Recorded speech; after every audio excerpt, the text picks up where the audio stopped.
अस्सलाम वालेकुम जी। ਅਸੀਂ ਇਸ ਟਾਈਮ ਸਾਊਦੀ ਅਰਬ ਦੇ ਵਿੱਚ ਮੌਜੂਦ ਹਾਂ ਜੀ ਤੇ ਸਾਹਮਣੇ ਤੁਸੀਂ ਵੇਖ ਰਹੇ ਹੋ ਜੀ ਬੀਰੇ ਗੁਰਸ। ਠੀਕ ਹੈ ਜੀ, ਇਹ ਇੱਕੋ ਹੈ। ਆਪ ਸਰਕਾਰ ਨੇ ਵਸੀਅਤ ਕੀਤੀ ਸੀ ਯਾਇਲੀ ਸਰਕਾਰ ਨੂੰ ਕਿ ਮੇਰੇ ਵਿਸਾਲ ਤੋਂ ਬਾਅਦ ਜਿਹੜਾ ਤੁਸੀਂ ਮੈਨੂੰ ਗੁਸਲ ਦੇਣਾ ਉਹ ਇਸ ਪਾਣੀ ਨਾਲ ਦੇਣਾ।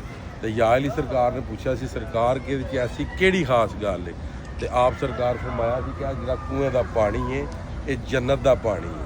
ਠੀਕ ਹੈ ਜੀ, ਤੇ ਆਪ ਸਰਕਾਰ ਵਾਸਤੇ 7 ਡੋਲ ਉਹਨਾਂ ਫਰਮਾਏ ਸਨ ਤੇ ਯਾਇਲੀ ਸਰਕਾਰ ਲੈ ਕੇ ਗਏ, ਉਹਨਾਂ ਜਨਾਬ ਗੁਸਲ ਦਿੱਤਾ। ਠੀਕ ਹੈ ਜੀ, ਤੇ ਅਗਰ ਵੀਡੀਓ ਤੁਹਾਨੂੰ ਅੱਛੀ ਲੱਗੇ, ਤੁਹਾਡੇ ਹੱਥ ਤੋਂ ਤੌਫੀਕ ਦੇਣ, ਤੇ ਜਿਹੜੇ ਦੂਜੇ ਨੇ ਅਗਰ ਉਹਨਾਂ ਨੂੰ ਵੀ ਤੌਫੀਕ ਹੋਵੇ ਤਾਂ ਵੀਡੀਓ ਲਾਜ਼ਮੀ ਸ਼ੇਅਰ ਕਰਿਓ। ਸ਼ੇਅਰ ਕਰਨ ਨਾਲ ਇੱਕ ਅੱਛਾ ਮੈਸੇਜ ਅੱਗੇ ਜਾਏਗਾ, ਸਾਡੇ ਬੱਚੇ ਵੇਖਣਗੇ।